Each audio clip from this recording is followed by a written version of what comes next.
السلام علیکم ورحمۃ اللہ وبرکاتہ۔ دوستو بھائیو، کیسے ہیں آپ سب؟ خیریت سے ہیں؟ ٹھیک ہیں؟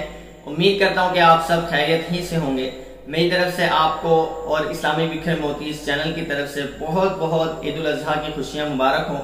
اللہ پاک آپ سب کو ڈھیروں خوشیاں، رحمتیں، برکتیں نصیب فرمائے، اور جو جو قربانیاں کر رہے ہیں، آج کریں گے، کل کریں گے، پرسوں کریں گے، ان سب کی قربانیوں کو اللہ پاک اپنی بارگاہ عالیہ میں قبول و منظور فرمائے۔ اور آج کی ہماری اس ویڈیو کا موضوع بھی یہی ہے کہ قربانی کے جانور کے اندر کون سی ایسی 7 چیزیں ہیں کہ جن کو کھانا حرام ہے، ممنوع ہے، ان کو کھانے کی اجازت نہیں ہے۔ تو اسی ٹاپک کے اوپر آج کی ہماری ویڈیو ہے، تو ہم بلا تاخیر اپنے موضوع کی طرف چلیں گے۔ اور جانے سے پہلے آپ سے درخواست کریں گے کہ ویڈیو اچھی لگے تو اس کو لائک کر دیجیے گا، شیئر کر دیجیے گا، اور کمنٹس باکس کے اندر اپنی رائے کا اظہار بھی ضرور فرما دیجیے گا۔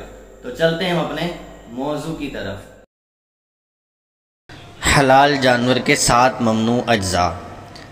سوال کیا ہے، السلام علیکم ورحمۃ اللہ، مفتی صاحب آپ یہ بتا دیں کہ جانور میں 7 چیزیں کون سی حرام ہیں؟ جواب میں مفتی صاحب نے فرمایا ہے، واضح رہے کہ حلال جانور کے جسم کے مندرجہ ذیل 7 اعضاء کھانا ممنوع ہے۔ نمبر 1 اور 2 نر مادہ کی پیشاب گاہیں، نمبر 3 کپورے، نمبر 4 غدود، جلد اور گوشت کے درمیان ایک سخت گوشت کا ٹکڑا ہوتا ہے جو بیماری کی وجہ سے بنتا ہے، اردو میں اسے گلٹی اور گانٹھ بھی کہا جاتا ہے۔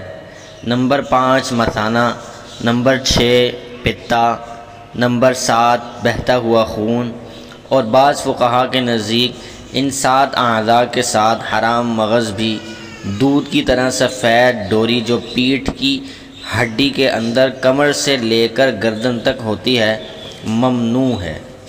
تو اللہ پاک سے دعا ہے کہ اللہ پاک ہم سب کو دین سیکھ کر اس پر عمل کرنے کی اور آگے پہنچانے کی توفیق عطا فرمائے۔